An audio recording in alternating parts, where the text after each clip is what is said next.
वर्तमान की दुनिया के दोस्तों नमस्कार, मैं अखिलेश कुमार। आज हम बात करेंगे यूपीएससी सीएससी 2024 के प्रथम प्रश्न पत्र के प्रश्न संख्या 2 की। और यह प्रश्न पल्लव कला और साहित्य से संबंधित है। यह प्रश्न है, दक्षिण भारत में कला व साहित्य के विकास में कांची के पल्लवों के योगदान का मूल्यांकन कीजिए। 150 शब्द के इस प्रश्न में महत्वपूर्ण बात यह है कि पल्लवों का दक्षिण भारत के सांस्कृतिक विकास में उनका सांस्कृतिक जो योगदान था वह काफ़ी बृहत्तर है।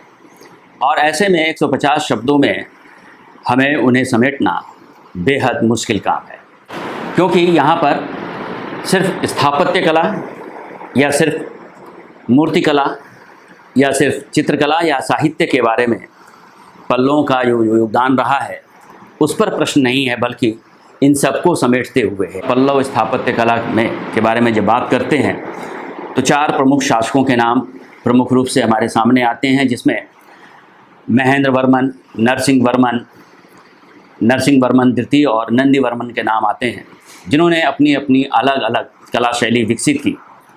महेंद्र वर्मन ने एकाश्मक पत्थरों से इमारतों का निर्माण करना शुरू किया, अर्थात पहाड़ों को काटकर उनमें कंदराएं निर्मित करके उन्हें मंदिरों का या इमारतों के रूप में उनका स्वरूप निर्धारित करने का काम महेंद्र वर्मन ने किया। और नरसिंह वर्मन ने उसे और ज़्यादा विकसित करने का और एक मामल्ल शैली के नाम से नई स्थापत्य शैली का विकास करने का प्रयास किया। और उन्होंने उन्हें विभिन्न तरह के मंडपों के रूप में, एकाश्मक पत्थरों को मंडपों के रूप में बनवाने का काम किया, जैसे कि पांडव मंडप कहा जाता है। फिलहाल इस प्रश्न को करने में हमें इन सभी पक्षों को लिखना होगा, और यह सभी पक्ष इस तरह से लिखे जा सकते हैं मेरे अनुसार। कला और साहित्य के विकास में पल्लवों की भूमिका बेहद महत्वपूर्ण थी।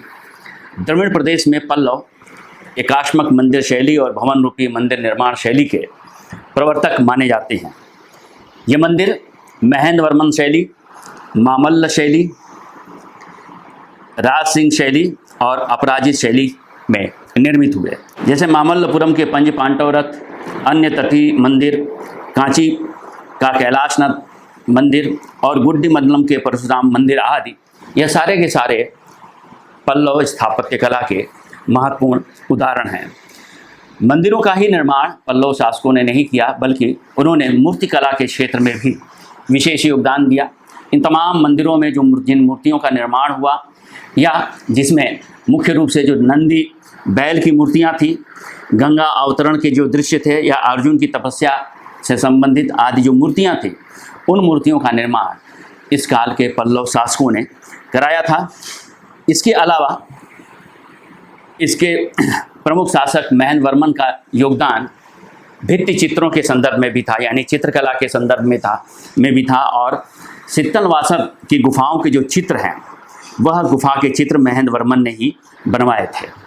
यह आप इसको संक्षेप में इस तरह से आप उस समय की कला के बारे में आप कुछ नाम लिख सकते हैं, कुछ नाम दे सकते हैं विभिन्न शासकों ने जिन जिन कार्यों को किया है, क्योंकि इसके अलावा बहुत ज़्यादा स्थिति आपकी नहीं है। आप इस प्रश्न को और बेहतर तरीके से इस तरह से कर सकते हैं कि विभिन्न शासकों ने जिन जिन शैलियों का निर्माण किया, उन शासकों के नाम, उनके आगे उन शैलियों का, जिन जिन शैलियों के वो निर्माता थे, जिन जिन शैलियों को विकसित करने वाले वो निर्माता थे, उनका नाम, और फिर कुछ उदाहरण लिख सकते हैं, चाहे वो मंदिरों के उदाहरण हो या फिर मूर्तियों के उदाहरण हो। तो आप उसको और थोड़ा संक्षेप कर सकते हैं। मैंने इसमें संक्षेप करने की कोशिश नहीं की है, मैंने आपको इसे इस रूप में समझाने की कोशिश की है। पल्लवकालीन साहित्य के क्षेत्र में भी कुछ बेहद महत्वपूर्ण योगदान थे, जिसमें आप महेंद्र वर्मन ने संस्कृत नाटक मत्त विलास प्रहसन की रचना की। उसकी संगीत रचना पुट्टकोदई की शिलाओं पर उत्कीर्ण है। मत्त विलास प्रहसन जो है वह महेंद्र वर्मन की संगीत की रचना है, और वो पुड्डुकोट्टई की शिलाओं पर उत्कीर्ण है। नरसिंह वर्मन द्वितीय के दरबार में दशकुमार चरित्र लेखक दंडिन थे।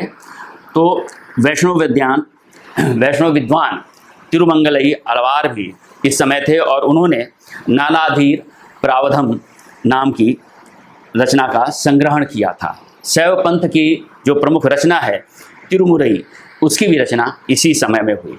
यानी आपने इसमें कला के विभिन्न क्षेत्रों, चाहे स्थापत्य कला हो, मूर्ति कला हो या चित्रकला हो, और उसके साथ साथ साहित्य के जो विभिन्न महत्वपूर्ण संदर्भ हैं, उन महत्वपूर्ण संदर्भों को आपको इसमें लिखना होगा। और इसके साथ फिर एक निष्कर्ष आप दे सकते हैं कि दरअसल पल्लवों के सांस्कृतिक प्रयोगों से दक्षिण भारत की सांस्कृतिक पहचान स्थापित हुई, साथ ही भविष्य का महत्वपूर्ण मार्गदर्शन भी इसके जरिए संभव हुआ।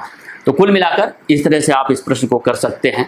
अगर वर्तमान की यह पहल आपको पसंद आई हो तो हमारे वीडियो को लाइक करें और चैनल को सब्सक्राइब करें। शुक्रिया।